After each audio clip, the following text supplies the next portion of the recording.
Hi, my name's Zach, and today I'll be talking to you about transportation solutions for a climate resilient future. So, one of the heavy hitters for emissions production are single occupier vehicles. So, I will be covering four main issues that single occupier vehicles produce, and from that, delve into solutions that we can take to reduce the amount of emissions being produced on the roads. So the first issue is the amount of greenhouse gas emissions being produced by single occupier vehicles.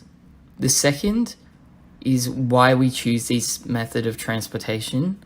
The third, why there has been little change. And the fourth being where it has gone wrong in the past and how we can improve upon this for the future. So, single occupier vehicles produce the most amount of greenhouse gas emissions per person out of any other general form of transportation.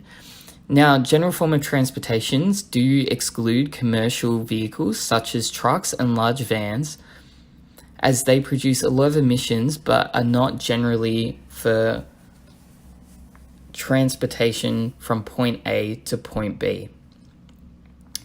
Single occupier vehicles are not an efficient mode of transportation in relation to emissions.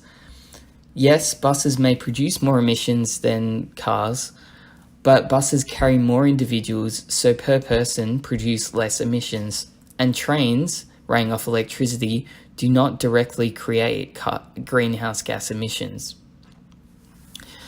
Single occupier vehicles provide ease of use. You can walk outside of your door, hop into your car, and drive to your place of work, study, or any other destination, with that being the only method of transportation you take. It's more direct than public transport in the fact that you can take any road you want, permitting, whereas a train runs on a linear track and a bus takes a set path.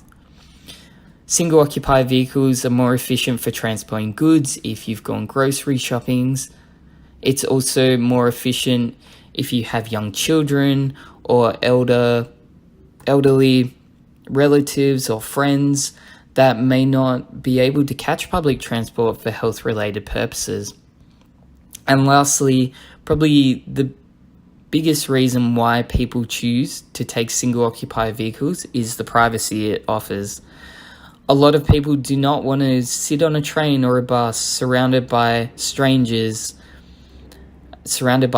a lot of strangers in the morning before work, in the afternoon after work, or anywhere in between. They'd prefer to sit in their own car with their air conditioning on, the music that they want to listen to, and just relax. Now, why has there been little change and where has it gone wrong in the past? One of the biggest issues in Sydney would be the transportation network not being reliable. And that's a very unfortunate thing for such a developed city. So, as many of you may have faced today with the closure of the Epping to Chatswood line, it now takes a longer period of time to get between Epping to Chatswood. Now, the state government had many years to prepare for the metro line, but did not focus on one key area, which was, would the trains fit the tracks? And that's the reason for the whole closure of the Sydney Metro line.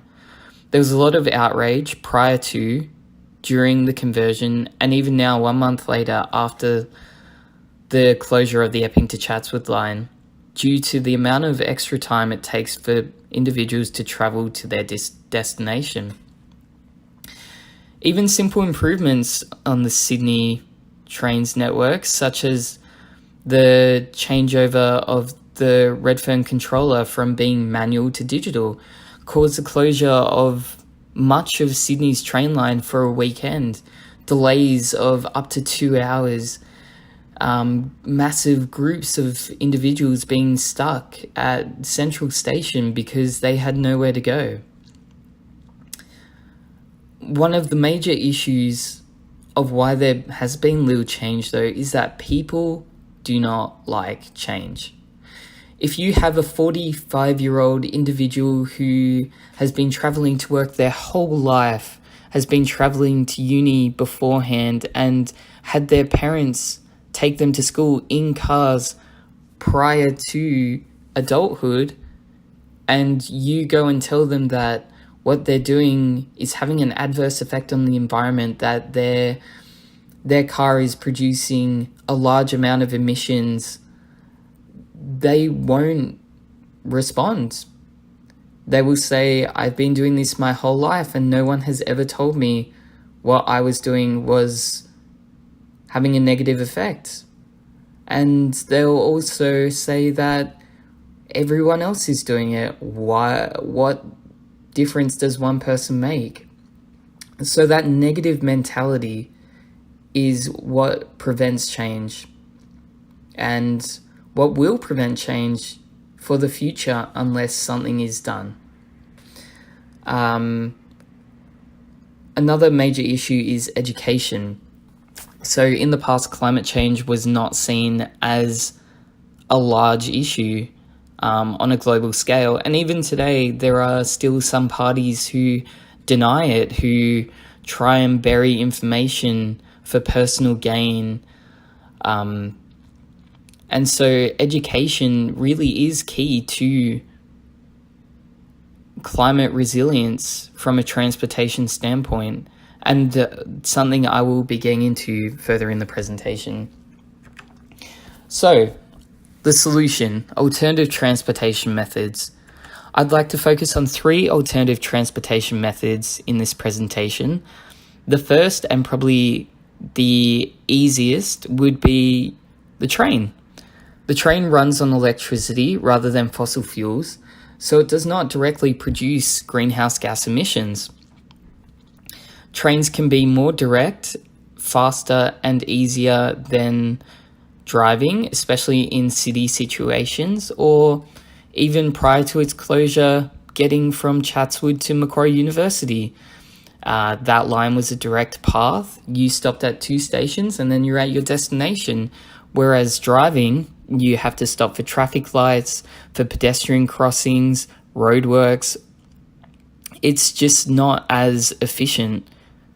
And train tracks produce a lot less embedded energy compared to roads. The wood may have been recycled wood, or after its use for train tracks could become recycled wood and serve another purpose, greatly reducing the embodied energy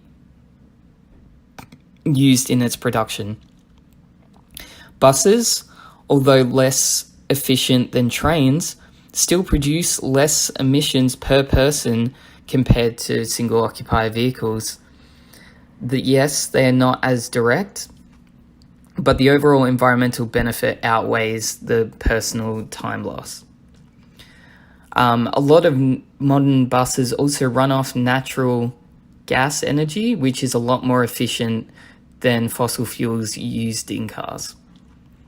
And the most efficient mode of transportation is the bicycle, uses no forms of fuel, the least amount of embodied energy per unit from production. You can take almost any path through parks, on roads, footpaths, forests, reserves, anything. It's better for the environment overall, and it's also really good for your health.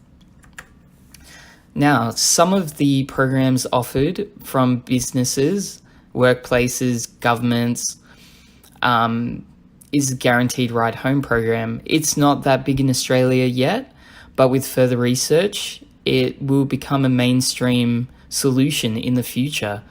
So what it is workplaces promoting alternative transportation methods by offering transportation home in case of an emergency, or if an employee is required to work late. So it gives you that guarantee that in any situation, you'll be able to get home. It has reduced greenhouse gas emissions and it's cost effective for both parties as seen below. Now we also have Ride to Work Day. It's a national day held in October, promoted by a lot of government organisations and private industries by holding a breakfast each year. Bicycles produce no emissions as mentioned. emissions reductions of 1.8 tonnes per annum per person. Multiply this by 10,000 riders, you've got 18,000 tonnes of emissions reductions per year. Not only that, but it promotes psychological and physical health benefits and causes less congestion on the roads. Please post in my chat, in my forum, any questions that you have regarding my presentation.